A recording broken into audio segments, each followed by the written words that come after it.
Peristiwa apa itu? Allah memperjalankan hambanya, yaitu Muhammad Rasulullah Shallallahu Alaihi Wasallam pada satu malam dari Masjidil Haram ke Masjidil Aqsa, kemudian ke Sidratul Muntaha. Ini diabadikan dalam Al-Quran surat apa? Surat Al-Isra ayat 1. A'udzubillahi minasyaitonirrajim. Bismillahirrahmanirrahim. Subhanalladzi asra bi 'abdihi lailan minal masjidil harami ilal masjidil aqsa alladzi barakna haulahu linuriyahu min ayatina innahu huwas samiul basir.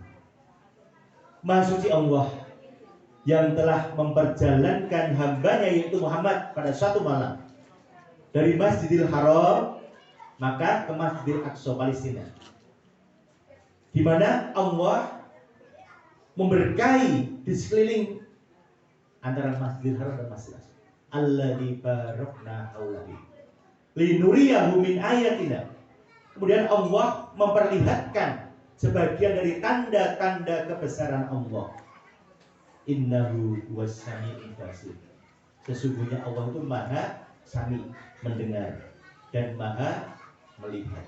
Jadi peristiwa Isra Mi'raj hanya sebagian dari tanda-tanda kebesaran Allah. Mengapa?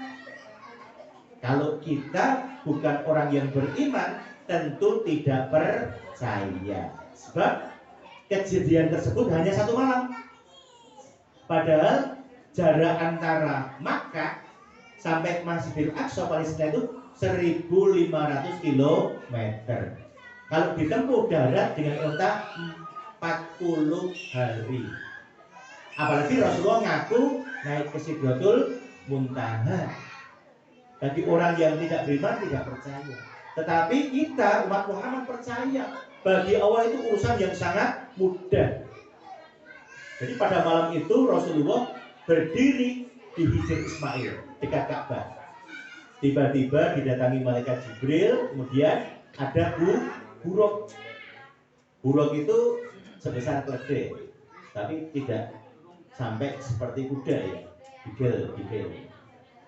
Warnanya putih, kakinya depan itu panjang sampai tatapan mata belakangnya. Kecepatannya seperti cahaya katik. Rasulullah naik buruk. Ada sebagian ulama berpendapat bahwa apa? Peristiwa Isra Mi'raj niku untuk menghibur Rasulullah. Sebab peristiwa tersebut terjadi pada tahun 620 Masehi. Tanggal 10 kenabian, yaitu tahun yang sering disebut dengan Amul Husni, tahun kesedihan. Kok sedih Rasulullah? Ditinggal dua orang yang sangat dicintai. Yang pertama siapa? Siti Khadijah, istri yang tercinta. Di mana Khadijah itu menyisihkan sebagian hartanya untuk perjuangan Rasulullah. Kemudian yang kedua, pamannya Abu Thalib yang selalu melindungi Muhammad meskipun sampai akhir hayat. Abu Thalib itu tidak beriman kepada Allah. Wallahu a'lam. Menurut keterangan Abu Thalib itu ketika sakaratul maut tidak mati karena dirubung oleh para pembesar suku Quraisy. Keimanannya itu terhalangi oleh rasa sombong atau takaburnya. Kalau saya sampai mengucapkan syahadat, bersaksi bahwa tidak ada Tuhan selain Allah dan percaya Muhammad ponakanku itu Rasul utusan Allah, saya mati dalam keadaan hina, dianggap hina oleh orang-orang kafir Quraisy. Kok akhirnya percaya karo ponakan Muhammad? Padahal ada Abu Sufyan, Abu Lahab, Abu Jahal, orang-orang gengsi, nutupi isin. Ya yakin kalau Muhammad itu menurut keterangan. Tapi akhirnya sampai meninggal dunia dalam keadaan kafir bohong. Ada yang berpendapat yang mirip Rasulullah tapi diberi gengsi. Orang tuh gengsi, ngunduri senje tuh. Coba ibu-ibu apalagi orang tua. Wah, ngunduri sen aku ya dirangi ya. Yakin. Sebab apa? Orang-orang Arab kafir jahiliyah itu lebih mengenal Allah daripada para sahabat. Orang-orang musyrik jahiliyah, orang Arab ini kok mengenal Allah. Bahwa Allah menika pencipta alam semesta. Allah menika pemilik Ka'bah. Tapi apa tidak meyakini bahwa Muhammad adalah Rasul utusan Allah yang repot ini. Yang repot ini. Coba mungkin Bapak Ibu sekalian menggali, oh orang mergane orang-orang Arab jahiliyah, orang kafir do nyembah berhala. Jadi boten orang-orang yang hidup pada zaman Rasulullah, orang-orang musyrik nika tidak menyembah berhala. Coba buka surat Az-Zumar ayat 3. Mereka menjawab, "Mana butuhum illa liyuqarribuna ila Allahi zulfa." Kami tidak menyembah mereka, Lata, Uzza, Hubal, Manata, tidak, melainkan agar mereka Lata, Uzza, Hubal, Manata itu dapat menghampirkan doa saya kepada Allah dengan sedekat-dekatnya.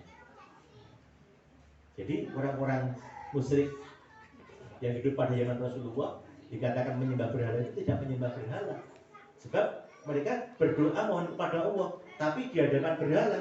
Berhala itu Lata, Uzza, Hubal, Manata. Itu orang-orang soleh yang hidup pada zaman Rasulullah. Dan sewu, ya, bagi bapak-bapak, ibu-ibu yang pernah ikut ziarah Wali Songo, itu juga perilaku jahiliyah abad modern. Kalau bapak-bapak, ibu-ibu ikut ziarah Wali Songo, kemudian lindungon yang ngarepe makam Sunan Kalijogo, dianggap itu sebagai apa? Wasilah. Apa bedanya dengan orang-orang Arab jahiliyah yang mereka berdoa di depan berhala Lata, Uzza, Hubal, Manata? Kalau kita berdoa mohon kepada Allah, wasilahnya apa? Ya amal kita. Amal kita tunjukkan bahwa lagi ibadah di tenanan, sholat tahajud itu di tenanan, jadi wasilah. Bukan kok instan datang kondungake kiai, datang di depan makam Mbah Sunan Kalijogo, terus mancing nembung Nabi Khidir itu. Nabi Khidir itu ajeng mancing wong wae ya entuk gede banget ya toh. Ada itu ya. Ya. Nek nang Mbah Sunan Kalijogo dodo kali ya tua. Apa itu? Itu sama seperti perilaku orang musyrik jahiliyah. Mereka tidak menyembah, tetapi apa? Ya, sebagai perantara agar doa kami sampai kepada Allah dengan sedekat-dekatnya menghampirkan. Ini maka masalah akidah harus hati-hati. Agama Islam ini kok, Bapak Ibu, agama yang hanif, mengikuti milah Nabi Ibrahim. Wattaba'a millata Ibrahim hanifa. Mengikuti milah agama Ibrahim yang hanif, lurus. Kemarin ada ringin ambruk nggih? Ambruk. Di media sosial tanpa ada angin, tanpa hujan, berbuat macam-macam, ringine ambruk. Apa gerangan yang baru ternyata terakhir apa? Ternyata rapuh dan sudah tua. Ayo wis maklum rasa akal to nggih. Mone digaduk-gadukke. Nek digaduk-gadukke kabeh gaduh ilmu gaduh ya. Enggak boleh. Nanti anak-anak ini ya habis ujian nunggu pengumuman kelulusan, mereka tekek lulus, tekek ora, tekek lulus, tekek ora, wah lulus. Kalau husnudzon boleh tekek lulus, tekek lulus, tekek lulus terus, tekek sugih, tekek sugih, tekek sugih, ya sugih ya. Termotivasi untuk apa? Bekerja, nek kaya bisa sedekah, kok bisa zakat bisa gitu loh. Tapi orientasi kita adalah akhirat. Barang siapa mengejar akhirat, mendapat dunia dan akhirat. Yang mengejar dunia hanya mendapat dunia. Mengapa Allah memanggil Rasulullah, memperjalankan hambanya, bukan karena sekedar amul husni, tetapi ada sesuatu yang sangat penting krusial, sehingga Allah memanggil Rasulullah sampai Sidratul Muntaha. Dari Masjidil Haram ke Masjidil Aqsa naik buruk beserta malaikat Jibril. Kemudian sampai Masjidil Aqsa, masuk Masjidil Aqsa, sholat 2 rakaat. Setelah sholat 2 rakaat keluar, kemudian ditawari gelas minuman cangkir 2. Milih susu apa homer ya toh? Wah, susu apa lutsi gitu ya. Oh. milik susu. Jelas karena apa? Agama Islam itu agama yang bersih, putih, murni, hanif.